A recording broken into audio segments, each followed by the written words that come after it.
Imagine walking into a room and instantly understanding what people are really thinking, not just what they say, but what they feel.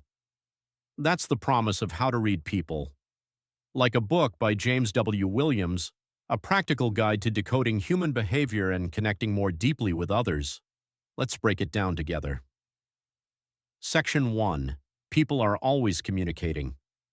Here's the first big idea. People are constantly sending signals even when they're silent. Think of communication like an iceberg. Words are just the tip. Beneath the surface lies tone, facial expressions, posture, and subtle gestures. These nonverbal cues often reveal more truth than spoken language. For example, someone might say, "I'm fine," but their crossed arms, tight jaw, and lack of eye contact tell a different story. The key is learning to notice these small contradictions. Williams emphasizes, don't just listen, observe. Section 2. The power of body language. Body language is like a second language, and once you learn it, you start seeing it everywhere. Open body language like relaxed shoulders, uncrossed arms, and steady eye contact usually signals comfort and trust. On the other hand, closed-off gestures like turning away, fidgeting, or avoiding eye contact can hint at discomfort, anxiety, or even dishonesty. But here's the catch. Context matters. Someone crossing their arms might be defensive or just cold. That's why Williams suggests looking for clusters of signals instead of relying on a single cue. It's like solving a puzzle. One piece isn't enough, but together they form a clear picture. Section 3. Micro-expressions. The hidden truth. Now let's go deeper. Micro-expressions are tiny, fleeting facial expressions that reveal genuine emotions, often lasting less than a second. They're like emotional leaks. Even when people try to hide how they feel, these quick flashes can give them away. A brief look of surprise, a flash of anger, or a momentary smirk. These are clues to what's really going on beneath the surface. The trick? Slow down and pay attention. You don't need to stare intensely, just become more aware of subtle changes in people's faces.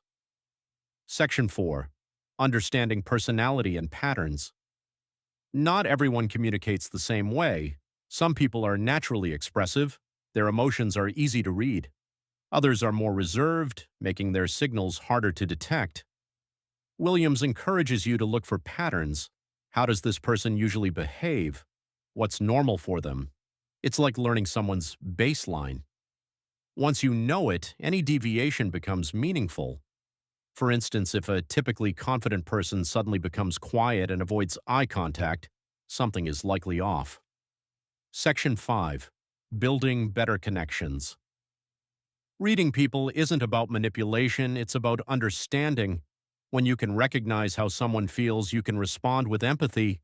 You become a better listener, a stronger communicator, and someone others feel comfortable around.